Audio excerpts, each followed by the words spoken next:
नमस्कार मेरे विद्यार्थी मित्रों। क्लास 10th हिंदी क्षितिज से आज हम पढ़ने जा रहे हैं चैप्टर नंबर 1 सूरदास के पद। सूरदास आपको पता ही है कि सगुण भक्ति से संबंधित हैं और कृष्ण भगवान को मानने वाले ये कवि ने अपने पदों के माध्यम से कृष्ण भगवान की अनुपम सुंदरता का वर्णन किया है। वात्सल्य रस से संबंधित हैं, साथ साथ संयोग और वियोग श्रृंगार रस के कवि भी हैं। चलिए आज हम सूरदास के पद पढ़ेंगे।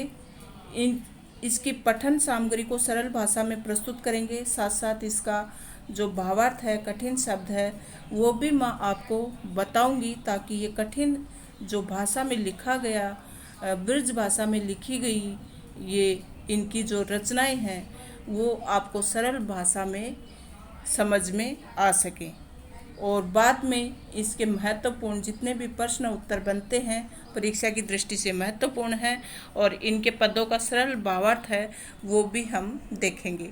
तो आज हम सबसे पहले इन पदों का भावार्थ देखने वाले हैं, उसके बाद हम इसके प्रश्न उत्तर देखेंगे। चलिए पहला पाठ सूरदास के पद।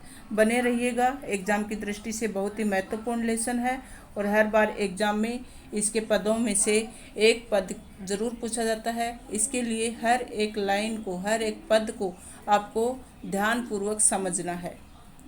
पीडीएफ के साथ ये प्रस्तुत है। आपको अगर लिखना है तो यहाँ से आप लिख भी सकते हैं। हालांकि आप लिखने से पहले अगर इस पाठ को अच्छे से समझ लें, सूरदास जी के पद का भावार्थ अच्छे से समझ लें, तो आपको लिखने की भी ज़रूरत नहीं पड़ेगी। आप वीडियो को एक दो बार ध्यानपूर्वक सुने, आपको अच्छे से ये पाठ समझ में आएगा और इसके प्रश्न उत्तर भी आप आराम से सोल्व कर सकते हैं। तो देखिए थोड़ा सा हम सूरदास जी का परिचय जान लेते हैं। सूरदास जी हैं वो हिंदी साहित्य में भक्ति काल की सगुण भक्ति शाखा के महान कवि हैं। मतलब एक निर्गुण भक्ति शाखा है, एक सगुण भक्ति है। निर्गुण कवि वो हैं जिन्होंने मतलब मूर्ति पूजा में विश्वास नहीं किया और जो ईश्वर को मानते तो हैं लेकिन उनका ऐसे उनकी छवि नहीं मानते वो।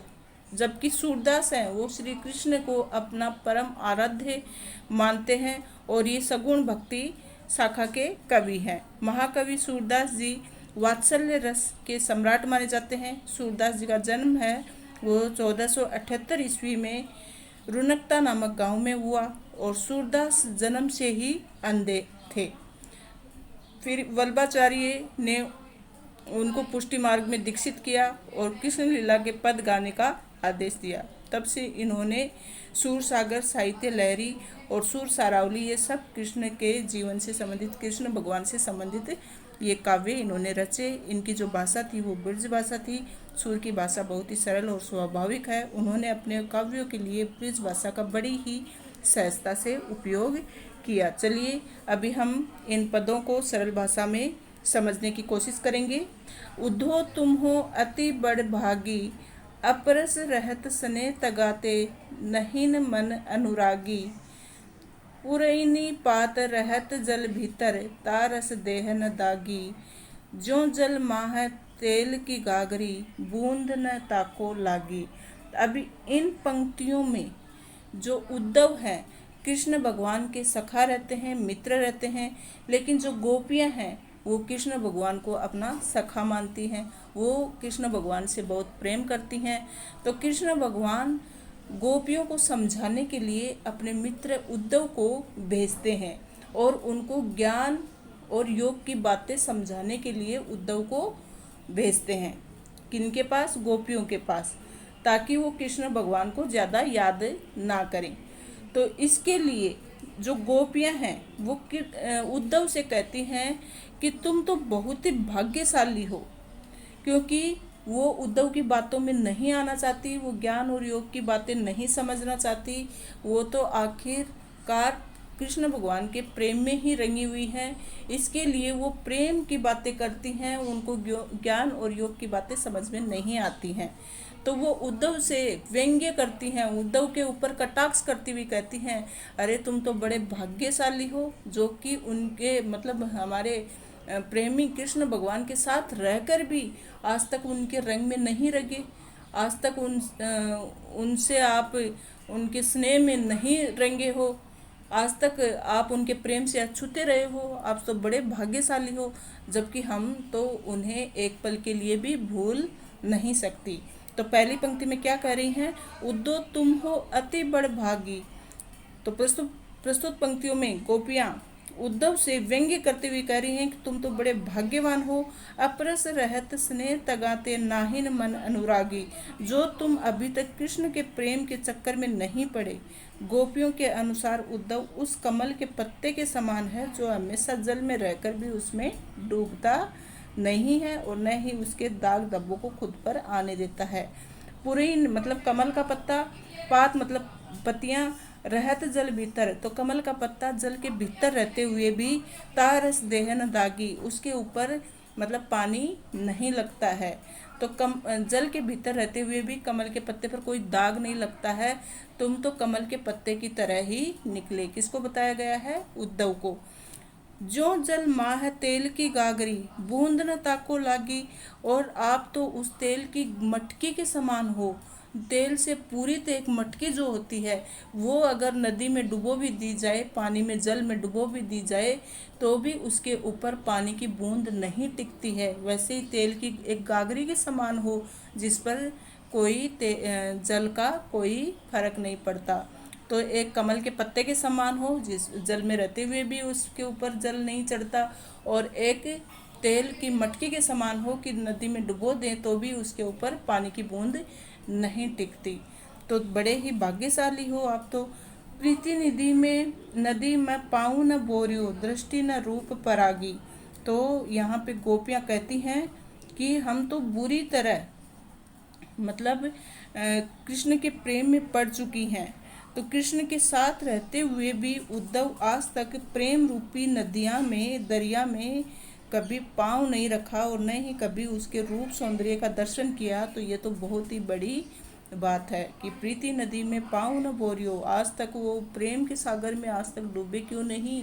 प्रेम रूपी सागर के दरिया के साथ रहते हुए भी वो डूबे क्यों नहीं, मतलब उद्धव डूबे क्यों नहीं। यहाँ दरिया किसको बताया गया है, प्रेम की दरिया कृष्ण को। तो कृष्ण तो प्रेम की दरिया है, उनके साथ रहते हुए भी आप मतलब अछूते ही रहे, और हम तो एक पल के लिए भी उनसे दूर नहीं होना चाहते। सूरदास अबला हम भोरी। तो सूरदास कवि कहते हैं, गोपियाँ क्या कहती हैं कि हम तो एकदम से अबला नारी हैं और हम तो बहुत ही भोली हैं। क्यों, गुड़ चींटी चूं पागी, जिस तरह से गुड़ में चींटियाँ एकदम से पक जाती हैं, मतलब लिपट जाती हैं और वो गुड़ से बाहर नहीं हो पाती हैं, वैसे ही हमारा और कृष्ण का रिश्ता तो इस तरह से है कि हम प्रेम में इस तरह पड़ चुकी हैं जैसे गुड़ में चींटियाँ लिपटी हो। तो समझ गए इस पैराग्राफ को। फिर से देख लेते हैं कि उद्धव तुम तो बड़े ही भाग्यशाली हो। क्यों, क्योंकि गोपी के अनुसार क्या कहती हैं कि उस कमल के पत्ते के समान हो जो हमेशा जल में रहकर भी उसमें डूबता नहीं है और न ही उसके दाग धब्बों को खुद पर आने देता है। फिर कहती हैं कि तुम तो एक गागरी, तेल की गागरी के समान हो, जिस पर जल में रहकर भी उसके ऊपर जल की बूंद नहीं टिकती है। तो गोपियाँ इसलिए उद्धव को भाग्यशाली समझती हैं और कहती हैं कि खुद को अभागिन और अबला नारी समझती हैं, और बोलती हैं कि हम तो कृष्ण के प्रेम में बुरी तरह पड़ चुकी हैं और आप तो कृष्ण के साथ रहते हुए भी उस प्रेम रूपी दरिया में कभी आपने पाँव नहीं रखा और नहीं कभी उसके रूप सौंदर्य के आपने दर्शन किए। जबकि हम तो बहुत भोली हैं, अबला हैं, उनके प्रेम में इस तरह पड़ चुकी हैं कि मानो जैसे गुड़ में चिटियाँ लिपटी हों। समझ गए बच्चों। चलो आगे बढ़े, दूसरा पैराग्राफ देखते हैं। मन की मन ही मांझ रही, कहिए जाई कौन पे उधो, नाही परत कही, अवधि आधार आस आवन की, तन मन विधा सही, अब इन जोग संदेश ने सुनी सुनी, बिरहनी बिर दही, चाहत तो गुहारी जीती ते, उत्ते धार बही, सूरदास अब धीर धरई क्यों, मर्यादा न सही। तो गोपियाँ इसमें क्या कहती हैं कि हमारी तो पीड़ा है, प्रेम भावना मन की मन में ही रह गई, मन की मन ही मांझ रही। तो वो बताती हैं, पीड़ा बताते हुए कहती हैं कि श्री कृष्ण के गोकुल छोड़कर चले जाने के बाद उनके मन में तो कृष्ण भगवान एकदम रम गए थे और उनके प्रति जो प्रेम भावना थी वो मन की मन में ही रह गई। तो वे सिर्फ इसी आशा से अपने तन मन की पीड़ा को सह रही थी कि जब कृष्ण वापस लौटेंगे तो अपने प्रेम को कृष्ण के समक्ष व्यक्त करेंगी। कहिए जाई कौन पे उदो नाही परत कही, अवधि उधार आस आवन की तन मन बिथा कही। तो वो तो इस आस में पीड़ा सह रही थी कि जब कृष्ण भगवान लौटेंगे तो उनके सामने अपने प्रेम रूपी भावना जो है वो व्यक्त करेंगी। परंतु जब उन्हें कृष्ण का योग संदेश मिला, अब इन योग संदेश सुनी सुनी विरहिनी विरह दही, जब उनको ये योग का संदेश मिला कि योग की बातें उद्धव के द्वारा सुनने को मिली, तो जिससे उन्हें ये पता चला कि अब लौटकर नहीं आएंगे, तो विरहनी विरह दही, तो उनको और भी ज़्यादा विरह की व्यथा बढ़ गई। तो अब तो उनके विरह सहने का सहारा भी उनसे अलग हो गया। अब श्री कृष्ण वापस लौटकर नहीं आने वाले हैं। चाहते हुते गुहारी जीती तय उतते धार बही, सूरदास अब धीर दरी क्यों मर ज़्यादा न लही। तो यहाँ पर कह रही हैं कि उन्हें ऐसा प्रतीत हो रहा है कि अब हमेशा के लिए कृष्ण से बिछुड़ चुकी हैं और किसी कारणवश गोपियों के अंदर जो धैर्य बसा हुआ था अब वह टूट चुका है। इसी वजह से गोपियाँ वियोग में कह रही हैं कि कृष्ण ने सारी लोक मर्यादाओं का उल्लंघन किया है, उन्होंने हमें धोखा दिया है। तो सूरदास जी कह रहे हैं कि अब धीर दही क्यों मर्यादा न सही। तो अब हमसे कुछ भी सहन नहीं किया जा रहा और उन्होंने मर्यादा मतलब मर्यादाओं का उल्लंघन किया है और उन्होंने हमें धोखा दिया है। तो वो बताती हैं कि अब उनकी प्रेम भावना कभी संतुष्ट होने वाली नहीं है, उन्हें कृष्ण के रूप सौंदर्य को दोबारा निहारने का मौका नहीं मिलेगा, क्योंकि उन्होंने हमें धोखा दिया है। क्योंकि हमें तो यह आशा थी कि वो आ जाएंगे, लेकिन जब से ये कृष्ण का योग संदेश मिला है उद्धव के बहाने से, तब से हमारी आशाओं पर पानी फिर गया है। चलिए बच्चों आगे बढ़े। हमारे हरी हारिल की लकड़ी, हारिल मतलब एक प्रकार का पक्षी होता है जो कि अपने पंजों में लकड़ी को बड़ी ही दृढ़ता से पकड़े रहता है।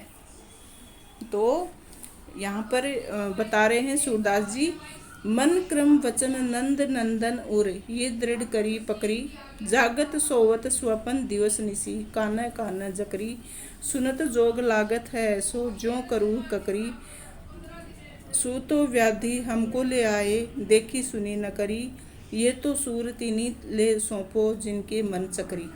सूरदास जी ने इन पदों में गोपियाँ उद्धव से ये कह रही हैं कि हमारे हृदय में श्री कृष्ण के प्रति अटूट प्रेम है, जो कि किसी योग संदेश द्वारा कम होने वाला नहीं है। क्योंकि जब उद्धव आते हैं और योग और ज्ञान की बातें करते हैं गोपियों के समक्ष, तो गोपियाँ उन्हें कहती हैं कि हम तो कृष्ण के प्रेम में रंग चुकी हैं और हमारे हृदय में कृष्ण के प्रति अटूट प्रेम है, जो आपके योग संदेश से कम होने वाला नहीं है, बल्कि इससे उनका प्रेम और दृढ़ हो जाएगा। तो क्या कह रही हैं कि उद्धव से कह रही हैं, हमारे हरी हारिल की लकड़ी, कि जिस तरह हारिल अपने पंजों में लकड़ी को बड़ी ही दृढ़ता से पकड़े रहता है, उसे कहीं भी गिरने नहीं देता, उसी प्रकार हमने हरि को अपने हृदय के प्रेम रूपी पंजों से बड़ी दृढ़ता से पकड़ा हुआ है। मन कर्म वचन नंद नंदन उर, हमारे मन और तन में वचनों में जो नंद जी का बेटा है, उर मतलब हृदय में, वह दृढ़ करी पकड़ी, वह एकदम हमारे हृदय रूपी पंजों के प्रेम ने उनको दृढ़ता से जकड़ लिया है। तो हमारे हारिल जो हरि हैं, उनको हमने हारिल की लकड़ी के समान एकदम अपने प्रेम रूपी पंजों से हमने जकड़ के रखा हुआ है। तो आपके योग माया का हमारे ऊपर कुछ फर्क नहीं पड़ने वाला। तो हमारे मन में दिन रात केवल हरि ही बसते हैं। सुनत जोग लागत है सो ज्यों करुई ककरी। आपके जो योग संदेश हैं वो सुनकर हमें ऐसा लगता है जैसे हम कड़वी ककड़ी खा रहे हैं। तो कड़वी ककड़ी की तरह आपके योग संदेश हमें लगते हैं। सूत व्याधि हमको ले आए देखी सुनी न करी। ये तो सूर तिन्ही ले सौंपो जिनके मन चकरी। तो हमारे ऊपर तुम्हारे इस संदेश का कुछ असर होने वाला नहीं है, इसलिए हमें इस योग संदेश की कोई आवश्यकता नहीं है। फिर आगे गोपियाँ क्या कहती हैं कि तुम ये संदेश उन्हें सुनाओ जिनका मन पूरी तरह से कृष्ण की भक्ति में डूबा नहीं है। तो सूत व्याधि हमको ले आए देखी सुनी न कोई, मतलब उनको सुनाओ जिनको कृष्ण भक्ति में अभी तक कोई रुचि नहीं हुई है, जो कृष्ण भक्ति में नहीं डूबे हैं, तो उनको सुनाओगे तो शायद तुम्हारा ये योग संदेश उन पर काम कर जाए और उनका मन विचलित हो जाए, पर हमारे ऊपर तुम्हारे योग का कोई असर नहीं पड़ने वाला। ये तो सुरतिनी ले सौंपो जिनके मन चक्री, चक्री मतलब जो जिनका मन मतलब कृष्ण की भक्ति में डूबा नहीं है और जिनका मन सुनकर विचलित हो जाए, ऐसे लोगों को जाकर तुम ये अपना योग संदेश सुनाओ, हमें तुम्हारे योग से कोई फर्क पड़ने वाला नहीं है। तो समझ में आया बच्चों कि हमारे हरि हारिल की लकड़ी, हमारे हरि तो हारिल की लकड़ी के समान है। जो हारिल नाम का एक पक्षी होता है और जो एकदम से लकड़ी को मजबूत करके अपने पंजों में दबाकर चलता है, वैसे ही हमारे जो हरि हैं, हरि मतलब कृष्ण भगवान है, वो हमारे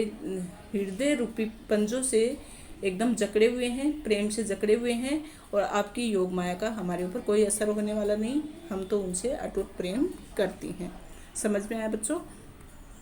चलिए अगला पद है, हरि है राजनीति पढ़ी आए।